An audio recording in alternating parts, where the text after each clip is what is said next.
नमस्कार. लोकमान्य न्यूज कोल्हापूरमध्ये आपलं स्वागत. आजची ब्रेकिंग न्यूज. बच्चू कडू हे शिवसेनेत प्रवेश करण्याचा निर्णय घेऊ शकतात.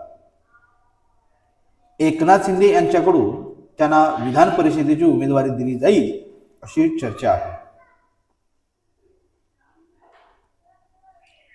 विधान परिषद निवडणुकीसाठी एकनाथ शिंदे यांच्या शिवसेनेकडून देण्यात आलेल्या प्रस्तावासंदर्भात प्रहार जनशक्ती संघटनेचे सर्वेसर्वा बच्चू कडू यांच्याकडून येत्या काही तासांमध्ये अंतिम निर्णय घेतला जाण्याची शक्यता आहे. एकनाथ शिंदे यांनी बच्चू कडू यांना शिवसेनेत प्रवेश करून विधान परिषदेची निवडणूक लढवण्याची ऑफर दिली होती. बच्चू कडू हे शिवसेनेत नसल्यामुळे त्यांना विधान परिषदेची उमेदवारी देण्यास पक्षातील अनेकांनी विरोध केला होता. त्याऐवजी बच्चू कडू यांना त्यांची प्रहार जनशक्ती संघटना शिवसेनेत विलीन करायला सांगावी अशी भूमिका शिवसेनेतील काही नेत्यांनी घेतली आहे. या पार्श्वभूमीवर बच्चू कडू आणि मंत्री उदय सामंत यांच्यात महत्त्वपूर्ण चर्चा झाल्याची समजते.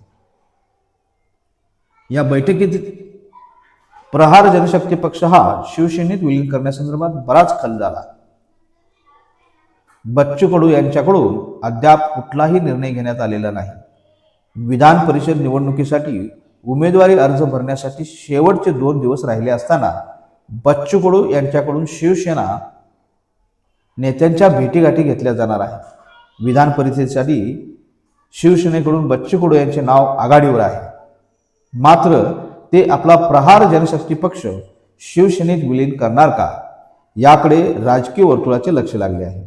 बच्चू कडू यांचा प्रहार जनशक्ती विलीन झाल्यास शिवसेनेची ताकद वाढेल. मात्र बच्चू कडू यांचे असलेले स्वतंत्र अस्तित्व पुसले जाईल. त्यामुळे आता बच्चू कडू काय निर्णय घेणार हे बघावे लागेल. पाहूया बच्चू कडू आपला पक्ष शिवसेना शिंदे गटात विलीन करतात की वेगळा काय निर्णय घेतात. अशाच ताज्या घडामोडी पाहण्यासाठी पाहत रहा लोकमान्य न्यूज कोल्हापूर. धन्यवाद.